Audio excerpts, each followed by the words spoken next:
All right, how you guys doing today? About to hop into a little reaction of first names first. I just want to make sure I like that video. Yeah, know what to do. Hit a little exit full screen, scroll just a little bit, like the video full screen and back up. You feel me?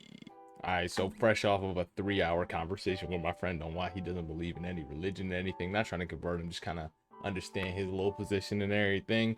Right, we got this video. I actually brought bro up in the discussion. I was like, he used to be a cold case Christian or a cold case atheist and worked on like murder case and everything, read the gospels and was like, hey, this kind of sounds like the stuff I investigate on a daily basis, and now he's a Christian. So we got a video from top of my feed, right? Design demands a designer even in the cell, coming from Mr. Cold Case Christianity. Let's check it out. We've looked at those things. Now let's go one more. We seem to see attributes of design in biology, not just the information. You see things in biological structures that speak of design. I had a case one time, it was just on Dateline about 2 months ago. 1979 case, a woman was murdered in this house. In the back room that was an addition to the garage. She lived there. One night, she was murdered while she was in her bedroom. And when we got there, we rolled the body over, and under her body, the killer had left something behind. He had left behind the garrote he had used to try to kill her. Eventually, he had to stab her to death because the garrote didn't work. But I can tell you that the minute they saw the garrote, the officer said, we should probably collect this, because this looks like a designed object. Because this could be explained by some accident or some piece that came off the tree next to her bed or some piece that came off the bed itself. But no, there's something about this that shows something we recognize. It's an artifact. It appears to be a designed weapon. And that means you've got to have an artisan and a designer who would actually be responsible for such a thing. So what is it about the garrote that they recognized immediately that it was designed? Philosophers and thinkers have been thinking about this for a long time. There are some good ones out there. I take a slightly different approach. It's a cumulative approach. Remember, the more pieces that point to the same inference, the more reasonable the inference. So when it comes to this garrote that was used to kill this woman, I think I see 8 things. 8 things that I recognize as attributes of design. After spending 8 years as a designer before I became a police officer, I recognize these things in design. I'm not gonna, again, because I love you guys, I'm not gonna make you go through all 8 of these. But the things I'm talking about are really, can just chance alone describe it? No. Can natural law get you there? No. There seems to be a certain goal direction, something in mind. When he put those handles on the end, you knew what he was gonna do. He's gonna pull tight, doesn't wanna cut his fingers. So even the handles alone give you a certain idea of his goal direction, right? And there's certain information. Actually, when I went to the search warrant at his house, he was thinking of 2 ways to kill her, both of which were silent. One was a garrote, one was a crossbow. Crossbows don't make any noise. So he still had the plans in his house for the crossbow. So interestingly, he was just being driven by plans. There's a certain amount of sophistication, irreducible complexity. What is that? Well, that's when you have to have many pieces in place at the same time before it'll work. If you've got something that one piece, a rope by itself, you might say, well, if it's only a rope, heck, that could be left over from who knows what. But there's 3 pieces here. This does not work until all 3 pieces are in place. It's irreducibly complex to 3. The more pieces are required, the more sure mousetraps are irreducibly complex to 6 pieces. That's why we know they're designed. When you start seeing these things, they all point to the cumulative case for design. Those officers knew that was a designed weapon because those 8 attributes are there. As a matter of fact, if a detective would have come along later and said, don't collect that, that's nothing. That's not designed, that's nothing. Really? The officers still would have collected it. You know why? Because if you're gonna tell me that something that is so obviously designed is not designed, that it got there some other way, well, that burden's on you, not on me. I see the attributes of design, I'm collecting it. Don't think the only burden is on us, folks. If I can explain this through some natural process, that burden is on you. I can take this template and apply it to other things. Here's a bougainvillea tree in front of my house, right? In that tree, I often find what? Nests. Do I think this just happened because the wind blew it together? Does it grow in the tree that way? Or is it the product of intelligent design? Birds who are intelligent. Look at how, this is actually very, very beautiful. It's got the thicker things on the outside. It's nice and soft, fine on the inside. You can almost tell what it's for just based on its design. And it resembles other designed objects like bowls we already know. Now you might say, well, I don't see a certain informational dependency. I don't need DNA to get that. And I don't see a certain, fine.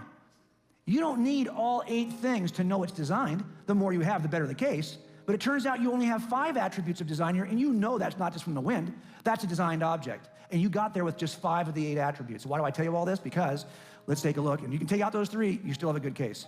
That's a good case for design. I'm introducing this to you because Michael Behe, who's become a friend, he actually read my chapter on this issue so I could make sure I wasn't writing any checks I couldn't cash. He was great.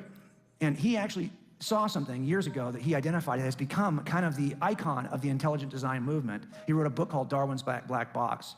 What he discovered in bacterial organisms, is a little motor that drives the bacteria. The motor is called a flagellum. And it looks like this. In the wall of the bacteria is a motor made of 40 proteins assembled in a very specific formula, very specific pattern, which builds out this whipping tail that can stop on a dime, turn directions, and bend any way it wants, and this whipping tail is what drives bacteria. The question is, how in the world does that 40-piece protein machine ever get like that? This is a motor, a rotary motor we didn't even discover until 1978. By that time, we were making rotary engines for years. It looks just like our rotary motors. Yet we're going to ask the question, can I get this through by staying inside the room? Through some natural process of law? Or do I have to go outside the room to get this? I think we see the same 8 things. I do a whole presentation where I just talk about what these 8 things, I'm not going to do that to you. But the point is, we have at least 6 of these things. Even if you're going to say, I don't see 2 of them, fine.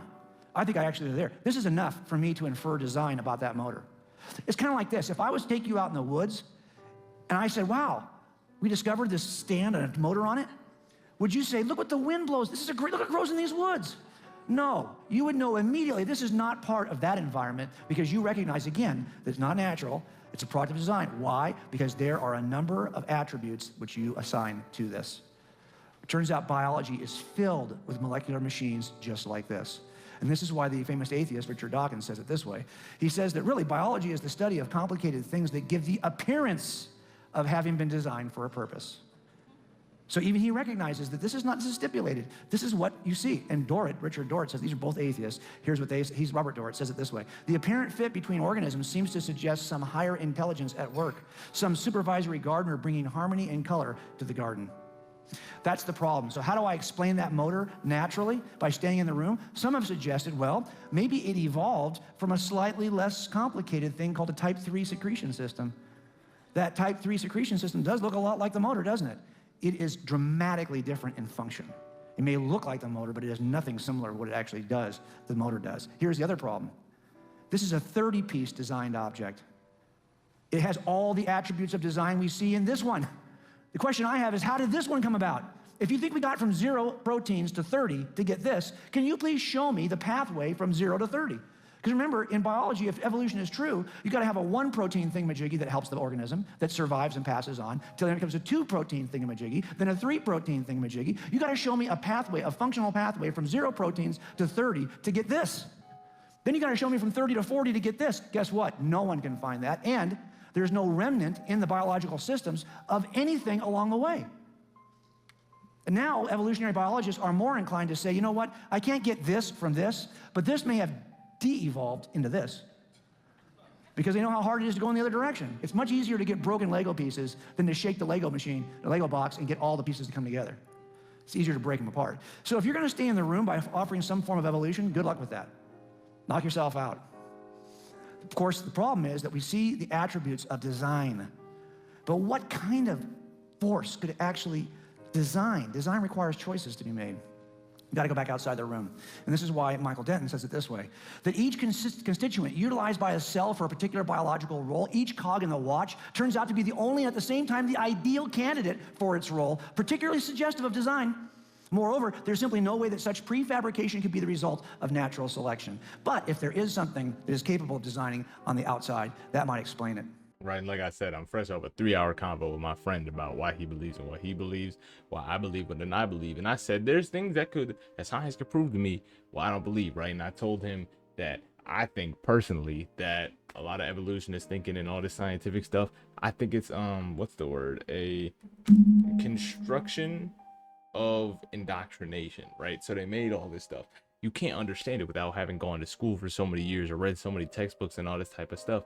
And they make sure that you're interested in it, right? Because why else would you go to school for minimum 4 years and drop probably like at least 80K, right? 20,000 a year or something like that. That's at a good price, right? Dropping 80K at least for 4 years at least to understand some of these concepts if you don't already ready to believe it. Right, that's why I give so much credit to Christians who go into that and want to disprove, because right, I would have did that. However, I was just never really good at science. I couldn't really wrap my head around it, which, you know, all that type of stuff. But we look at this and it's like, I seen somebody argue for, I think irreducible complexity was the name of the theory, right? Where you can't get something broken so small to where it can't be broken down anymore and still function, right? A cell is a cell. A cell makes a whole bunch of other things. The organelles don't do anything on their own, but they come together and they make a cell. Take anything out of the cell, they don't do anything, right? The DNA, and even the point of him with the flagellum, right? Even the point of that, sperm has a flagellum, a single cell organism.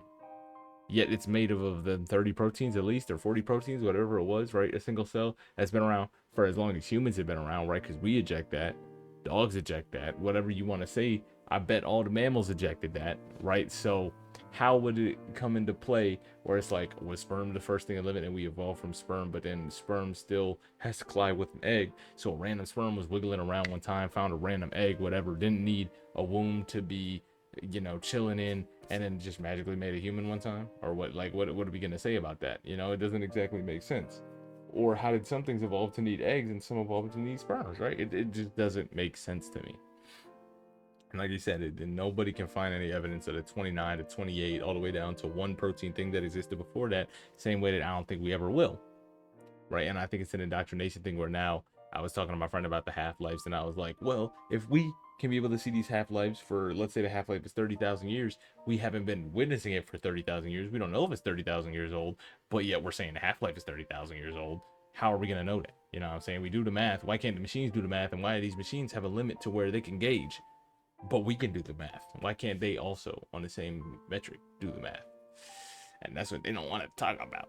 That's what they don't want to talk about when we talk about Mount St. Helen and the testing of that. All right, that's going to be the end of the video. Hope you guys have yourself a fantastic rest of your day.